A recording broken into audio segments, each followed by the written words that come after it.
राम राम जी सभी को। और जय हो खाटू श्याम बाबा की जय हो। आज मैं आपको खाटू श्याम के बारे में कुछ बताना चाहती हूँ। तो सारे भगत आइएगा और सारी बातों को ज़रूर ध्यान से सुनिएगा। देखो, मैं सोचती हूँ कि देखो, हम दुखियों का सब आज कलयुग में श्री कृष्ण भगवान ने बहुत पहले बता दिया था कि कलयुग में जो समय आएगा तो उसमें हर घर में आपकी पूजा होगी। जैसे चुलकाना में खाटू श्याम मंदिर है, तो पहले जब ये ऐसे बोलते थे शुरू में कि जिसकी जहाँ मान्यता उनकी मान्यता होती थे वही जाएं, लेकिन आज इसकी मान्यता हर घर में है। जो भी कोई दुखी है, परेशान है किसी भी चीज़ से, धन से, बच्चों से, किसी भी प्रकार की कोई परेशानी है, तो बिल्कुल परेशान होने की कोई भी आवश्यकता नहीं है।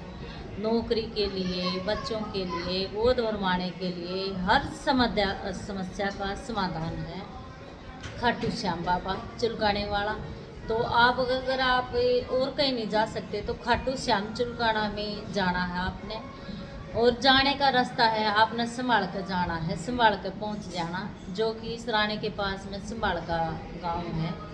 तो वहाँ जा कर के, वहाँ जहाँ आप उतरोगे संभाल का में, रेलवे स्टेशन पे भी वैसे भी मतलब वहीं पर टोकड़े मिलेंगे और वे आवाज़ लगाते रहेंगे कि चुलकाना खाटू श्याम, चुलकाना खाटू श्याम, श्याम बाबा चुलकाने वाला, ऐसे आवाज़ लगाएंगे। तो आप वहीं से उसमें बैठ लेना। ज़्यादा दूर नहीं है, 600 मीटर दूरी है वहाँ से। तो वहाँ आपने जाना, बस आप अपने दिल में ये बना लो कि हमने जाना है। और प्रसाद वहीं पर मिलता है, आप वहाँ से भी खरीद सकते हो। और ये अगर आप घर से बाबा का चूरमा बना के ले जाओ तो अपनी भावना होनी चाहिए कि बाबा मैं आपके लिए चूरमा बना के लाऊंगी, और बाबा आज से मेरे सारे दुख आपके और सुख मेरे, दुखों को अपने चरणों में ले लिए और मुझे इतनी सुख, शांति और समृद्धि देना कि लोग भी मेरे से पूछें कि क्या तुम खाटू श्याम के भक्त हो। तो खाटू श्याम आज कलयुग में सभी का है, तो इसमें बिल्कुल ये मत सोचियो, सभी जाइयो। जो परेशानी है, इंसान को सुनाने से कुछ नहीं मिलता है, तो जाके खाटू के चरणों में सुना दो और बिल्कुल कत्ती आपको 1 महीने के अंदर ही रिजल्ट दिखा देगा। तो आप वहाँ जाइए और अपनी हर मनोकामना मांगिए। चूरमा वहाँ पे लाइन बढ़ती है, तो चूरमा वहाँ अपने आप ही ले लेती हैं, उनको देना होता है वे ले लेते हैं, भोग लगा के आपको वापस दे देते हैं। तो उस भोग को फिर आप अपने सारे बच्चों में, घर में, परिवार में बांट सकते हो या वहाँ भी बांट सकते हो। तो वहाँ पे एक तो ये वो मंदिर मिलेगा, एक तो वहाँ मिलेगा पीपल का पेड़, जो श्री कृष्ण भगवान ने बोला था श्याम बाबा को, जब लड़ाई हो रही थी, पांडव और कौरव की लड़ाई होने वाली थी, तो देखने के लिए श्याम बाबा भी गए हुए थे। तो उसकी अपनी माँ से वो आगे लेके चले थे, तो उसकी माँ ने बोला था बेटा जिसकी भी हार हो ना तो आप उसी की तरफ हो लेना। तो श्री कृष्ण भगवान तो वही सबका पता ही रहता, तो भगवान वहाँ उसका रास्ता रोक लिया था और बोले कहाँ जा रहे हो, कि जी मैं कौरव और पांडव का युद्ध हो रहा है तो उसको देखने के लिए जा रहा हूँ। बोले आप किसकी साइड लोगे। भगवान ने ना अपना रूप बदल के आए थे, तो बोला मेरी माँ का आदेश है कि जिसकी भी हार हुई उसी के साथ होना है बेटा, तो मैं माँ की आज्ञा कभी टाल नहीं सकता। अच्छा, तो श्री कृष्ण भगवान ने तो पता था कि हार तो कौरव की होनी है, क्योंकि लिख चुके थे श्री कृष्ण भगवान। तो उसने बोला कि चल मैं आपको देखूंगा, विचार के देखना चाहता हूँ। तो बोला क्या कि आप है ना, ये बाण ये बाण दिए, बोला मैं उसी की साइड होऊंगा। तो बोला चल एक बाण चला के दिखा दे। पीपल के पेड़ के पत्ते है ना, सारे पत्तों को इकट्ठे कर दे इसमें। तो बोला ठीक है।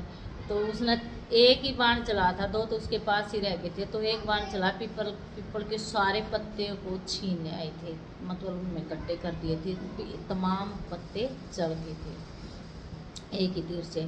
तो गड्ढे कर दिए थे, गोली वो तीर से घायल कर दिए थे। फिर उसने एक पत्ता, श्री कृष्ण भगवान बहुत ही चालाक थे, तो उन्होंने एक पत्ता अपने पैर के नीचे दबा लिया कि मैं इनको बोल दूंगा कि एक पत्ता तो बच गया।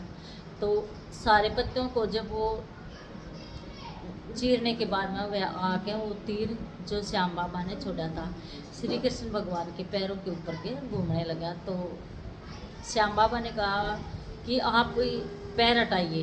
आप क्योंकि बोले आपके पैर के नीचे पत्ता है, अगर आपको हटाओगे तो इसको भी ये बच जाएगा ना, आपको हटाना पड़ेगा पैर। तो उसने वो भी पैर हटा दिया था। तो वो पेड़ मैं अपनी आंखों से देख के आई श्याम बाबा का, वहाँ बहुत ही पुराना 5000 से भी ज़्यादा वर्ष पुराना पेड़ है। बहुत ही मतलब वो होता है, हर सबकी मनोकामना सुनी जाती है, गरीब अमीर सबका एक श्याम बाबा है। वहाँ पे अमीर और गरीब का कोई भेदभाव नहीं किया जाता। और जब आपने चलना घर से ही नहीं बोल दिया ना कि मैं आऊँगी, तो बस वाह वाह हो जाएगी। और जो भी श्याम बाबा के भगत है ना, आप उनको भी ये बात पहुँचा दोगे जो जा रहे हैं कि श्याम बाबा के पास आप जा रहे हो, मेरी भी ये मन्नत है, तो बोलना। और ये 10 रुपये का प्रसाद मेरा भी बाबा को चढ़ाना, तो तभी बाबा आपको आपकी बात को सुन लेंगे। लेकिन आप जाना मत भूलिएगा और आप ज़रूर जाइएगा। वहाँ पे 3 शीशी मिलती है सेंट की, तो इत्र की, तो उसमें से 2 शीशी आपने चढ़ा देनी है वहीं पे। और 1 शीशी का क्या करना है, खोल के रख लेनी है और कहना बाबा ये 2 तो मैं चढ़ा चला, और यह 1 शीशी में जब भी चढ़ाऊँगा जब तू मेरी मनोकामना पूर्ण करेगा। तो मैं भी बोल के नहीं श्याम बाबा को बहुत जल्द बुलाएगा, मुझे बहुत विश्वास है। और आपको सपने में भी बता देगा, फिर आके मेरे को बता चुका है। तो आप वहाँ जरूर जाइएगा। मैं सब बहन भाइयों से यही कह रही हूँ, कोई भी दुखी मत रहिएगा, क्योंकि मैं किसी का दुख भी सुन नहीं सकती। मैं किसी का दुख सुनती हूँ तो बिल्कुल हो जाती हूँ। तो मैं कोई ये बनाई हुई बात नहीं करी, बिल्कुल आप बीती बातें कह रही हूँ। जिसने भी जाना है खाटू श्याम के, जैसे संडे के दिन बहुत ही ज़्यादा भारी भीड़ होती है चुलकाना धाम में, तो आप किसी भी दिन जा सकते हो। और भीड़ में और भी ज़्यादा मजा है धक्कम दुक्का में। जितने हम दुखी पा के जाएंगे उतने ही बाबा वारे किनारे कर देता है। तो कोई भी बहन बेटी भाई दुखी मत होइएगा। जो परेशानी है तो बिल्कुल अपने मन में बोल के चल पड़ो घर से कि मैं आ रहा हूँ, मैं आ रही हूँ बाबा, और मेरी परेशानी हल कर दो। उसी टाइम से हल होनी शुरू हो जाएगी। तो सभी जाइएगा, मेरी इस बात को बिल्कुल गौर से सुनिएगा और बोलो जय श्री खाटू श्याम बाबा की जय।